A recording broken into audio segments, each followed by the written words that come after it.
उसकी प्रधानता हो उसे हम कर्मवाच्य कहते हैं। कर्मवाच्य के अंतर्गत कर्ता की प्रमुखता न होकर कृत्यवाच्य में कर्ता की प्रधानता थी और कर्मवाच्य में कर्म की प्रधानता है।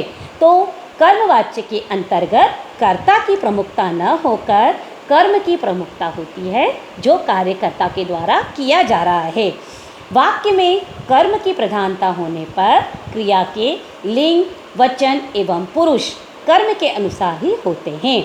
अर्थात जब क्रिया का संबंध कर्म से हो उसे हम कर्मवाच्य कहते हैं। बच्चों, यहाँ पे मोटे मोटे रूप में देखा जाए तो कृत्यवाच्य में क्रिया का संबंध कर्ता से होता है और कर्मवाच्य में क्रिया का संबंध कर्म से होता है, उसे हम कर्मवाच्य कहते हैं।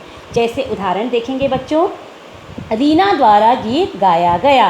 रीना द्वारा गीत गाया गया। बच्चों, यहाँ पे रीना जो है जो मेन सब्जेक्ट है, कर्ता है, पर इसके द्वारा जो क्रिया हो रही है वह गीत गाना। तो बच्चों, यहाँ पर क्रिया का रूप कर्म के आधार पर ही है। इसीलिए बच्चों, यहाँ पे आपने देखा कि जो गीत है वह पुल्लिंग है और गाना गाया गया इसमें कर्म की प्रधानता है, तो यह कर्म है। उसी तरह रोगी को दवाई दे दी गई है। रोगी यहाँ पे कर्ता है पर इसमें दवाई दे दी गई है, तो बच्चों इसमें जो दवाई है वो स्त्रीलिंग शब्द है, तो इसलिए इस वाक्य में दे दी गई है यह कर्म है, तो यहाँ पे यह कर्मवाच्य है।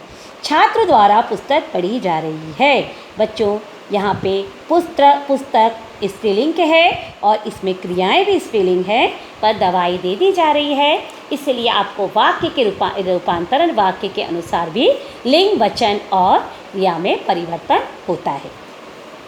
तो बच्चों, आपने समझा जिस तरह से कि कर्मवाच्य में कर्म की प्रधानता होती है और कृत्यवाच्य में कर्ता की प्रधानता होती है। अब बच्चों, उसी में हमने अकृत्यवाच्य को अकृत्यवाच्य के दूसरे भेद को हम समझ रहे हैं, भाववाच्य। भाववाच्य बच्चों, हमने पहले ही उदाहरण के द्वारा कि उससे रोया नहीं जाता, इस तरह का भाव जो है वह है भाववाच्य। जैसे हमने परिभाषा हम समझेंगे, क्रिया के जिस रूपांतरण से या क्रिया के जिस रूप से वाक्य में कर्ता या कर्म के बदले क्रिया या भाव की प्रधानता होती है उसे हम भाववाच्य कहते हैं। इसे वाक्यों में क्रिया के लिंग, वचन तथा पुरुष भाव के अनुसार होते हैं। बच्चों, हमने तीनों में हम जो पुरुष पढ़ रहे हैं वह है अन्य पुरुष, मध्य पुरुष और प्रथम पुरुष। इस प्रकार से आपके पुरुष भी बदल जाते हैं। ऐसे वाक्यों में पुल्लिंग